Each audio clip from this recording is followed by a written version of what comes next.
Deuxième livre des rois.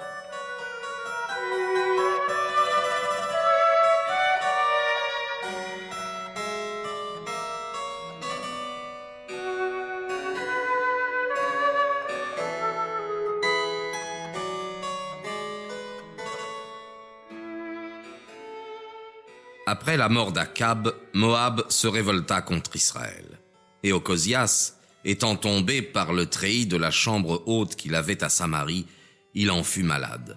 Et il envoya de ses gens et leur dit : Allez, consultez Béel-Zébub, le dieu d'Acaron, pour savoir si je pourrais relever de cette maladie.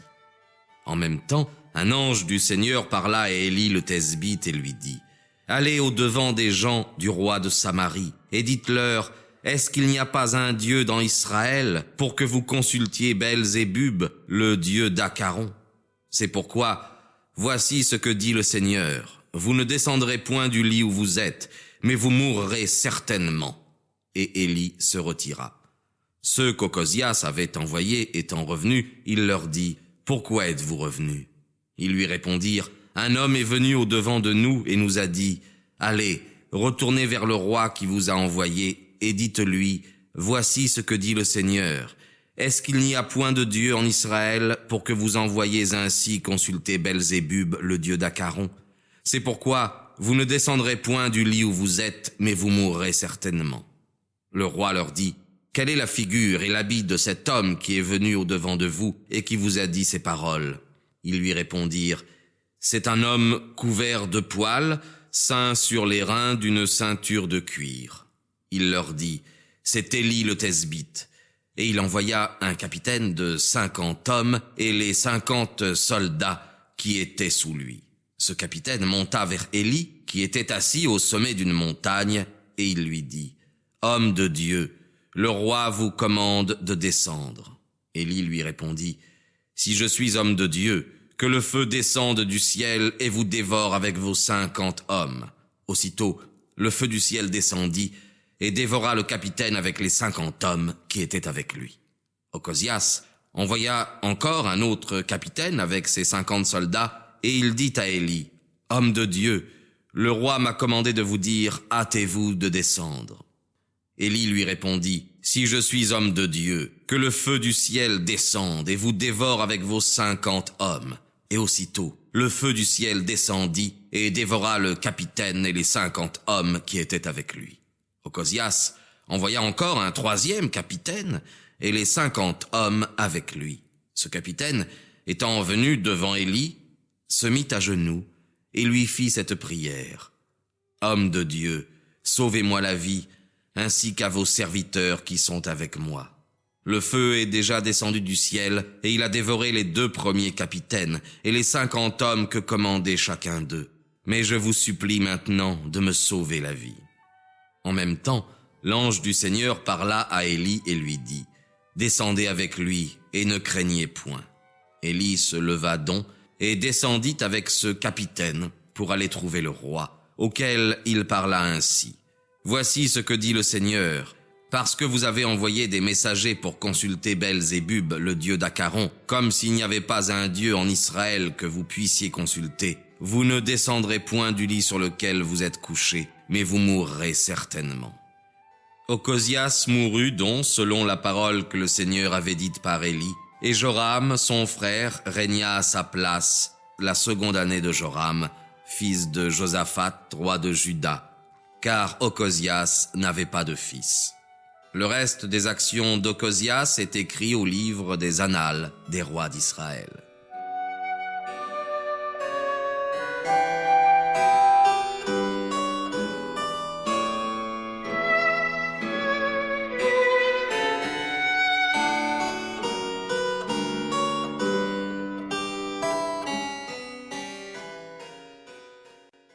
Lorsque le Seigneur voulut enlever Élie au ciel au moyen d'un tourbillon, il arriva qu'Élie et Élisée venaient de Galgala. Et Élie dit à Élisée : Restez ici, car le Seigneur m'a envoyé jusqu'à Béthel. Élisée lui répondit : Vive le Seigneur et vive votre âme, je ne vous abandonnerai point. Ils allèrent donc à Béthel. Et les fils des prophètes qui étaient à Béthel vinrent auprès d'Élisée et lui dirent, « Savez-vous que le Seigneur vous enlèvera aujourd'hui votre maître ?» Élisée leur répondit, « Je le sais aussi, taisez-vous. » Élie dit encore à Élisée, « Restez ici, car le Seigneur m'a envoyé à Jéricho. » Élisée lui répondit, « Vive le Seigneur et vive votre âme, je ne vous abandonnerai point. » Et lorsqu'ils furent arrivés à Jéricho, les fils des prophètes qui étaient à Jéricho s'approchèrent d'Élisée et lui dirent, « Savez-vous que le Seigneur vous enlèvera aujourd'hui votre maître ?» Il leur répondit, « Je le sais aussi, taisez-vous. » Élie dit encore à Élisée, « Restez ici, car le Seigneur m'a envoyé jusqu'au Jourdain. » Élisée lui répondit, « Vive le Seigneur et vive votre âme, je ne vous abandonnerai point. » Ils allèrent donc tous deux ensemble, et 50 des fils des prophètes les suivirent et s'arrêtèrent à distance vis-à-vis. Et ils s'arrêtèrent tous deux au bord du Jourdain. Alors Élie prit son manteau, le roula et en frappa les eaux, qui se divisèrent des deux côtés. Et ils passèrent tous deux à pied sec. Lorsqu'ils furent passés, Élie dit à Élisée, « Demandez-moi ce que vous voulez que je fasse pour vous, avant que je sois enlevé d'avec vous. » Élisée lui répondit, « Je vous prie que votre double esprit repose sur moi. » Élie lui dit, « Vous me demandez une chose difficile. Néanmoins, si vous me voyez lorsque je serai enlevé d'auprès de vous, vous aurez ce que vous avez demandé.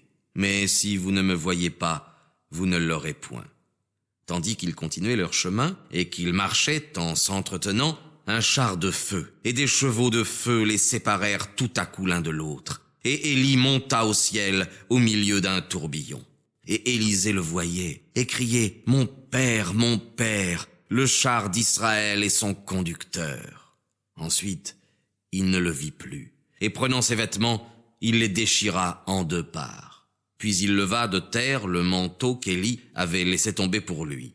Et Élisée, s'en revenant, s'arrêta sur le bord du Jourdain et prit le manteau qu'Élie avait laissé tomber pour lui. Il en frappa les eaux, et elles ne furent point divisées. Alors Élisée dit, « Où est maintenant le Dieu d'Élie ?» Et il frappa les eaux, et elles se partagèrent d'un côté et d'un autre, et il passa.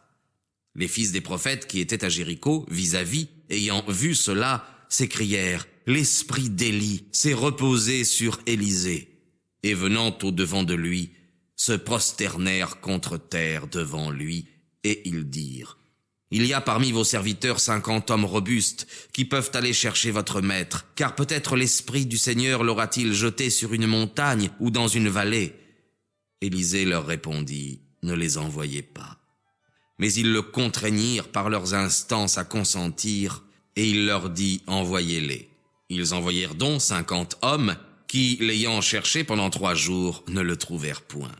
Ils revinrent ensuite auprès d'Élisée, qui demeurait à Jéricho, et il leur dit, « Ne vous avais-je pas dit, ne les envoyez pas ?»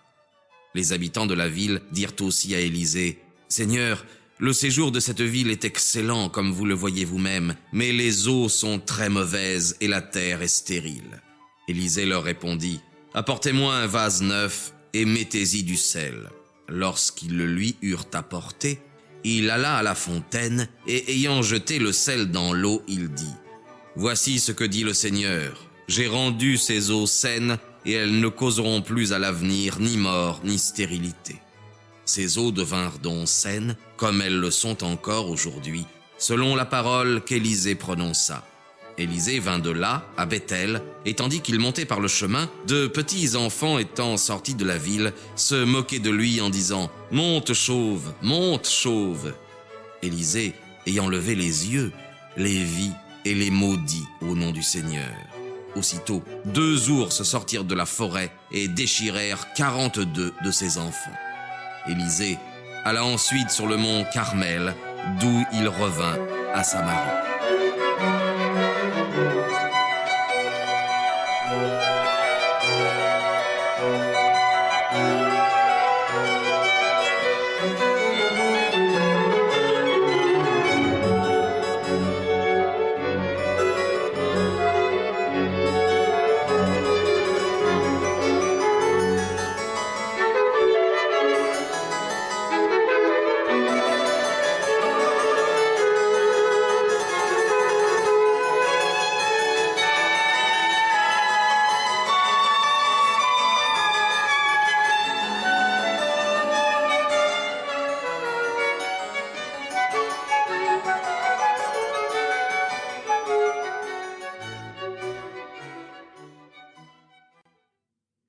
La 18e année du règne de Josaphat, roi de Juda, Joram, fils d'Akab, régna sur Israël dans Samarie, et son règne dura 12 ans. Il fit le mal devant le Seigneur, mais non pas autant que son père et sa mère, car il enleva les statues de Baal que son père avait fait faire. Il demeura néanmoins toujours dans les péchés de Jéroboam, fils de Nabat, qui avait fait pécher Israël, et il ne s'en retira point. Or, Mésa, roi de Moab, nourrissait de grands troupeaux et payait au roi d'Israël 100 000 agneaux et 100 000 béliers avec leurs toisons. Mais, après la mort d'Akab, il rompit le traité qu'il avait fait avec le roi d'Israël. C'est pourquoi le roi Joram sortit alors de Samarie et passa en revue tout Israël. Et il envoya dire à Josaphat, roi de Juda, « Ce roi de Moab s'est soulevé contre moi. Venez avec moi pour le combattre. » Josaphat lui répondit, « J'irai avec vous. Quiconque est à moi est à vous. Mon peuple est votre peuple, et mes chevaux sont vos chevaux. » Et Joram ajouta, « Par quel chemin irons-nous » Josaphat répondit, « Par le désert de l'Idumée. » Le roi d'Israël, le roi de Juda et le roi d'Édom partirent donc. Et ils marchèrent pendant 7 jours, et il n'y avait point d'eau pour l'armée, ni pour les bêtes qui la suivaient. Alors le roi d'Israël dit, « Hélas, hélas, hélas, le Seigneur nous a réunis 3 rois ensemble pour nous livrer entre les mains de Moab. » Josaphat répondit, « N'y a-t-il point ici de prophète du Seigneur pour implorer le Seigneur par lui ?» L'un des serviteurs du roi d'Israël répondit, « Il y a ici Élisée, fils de Saphat, qui versait de l'eau sur les mains d'Élie. » Et Josaphat dit, « La parole du Seigneur est en lui. » Alors, le roi d'Israël et Josaphat, roi de Juda, et le roi d'Édom allèrent trouver Élisée. Et Élisée dit au roi d'Israël, « Qu'y a-t-il de commun entre vous et moi? Allez au prophète de votre père et de votre mère. » Le roi d'Israël lui dit, « D'où vient que le Seigneur a assemblé ces 3 rois pour les livrer entre les mains de Moab ?»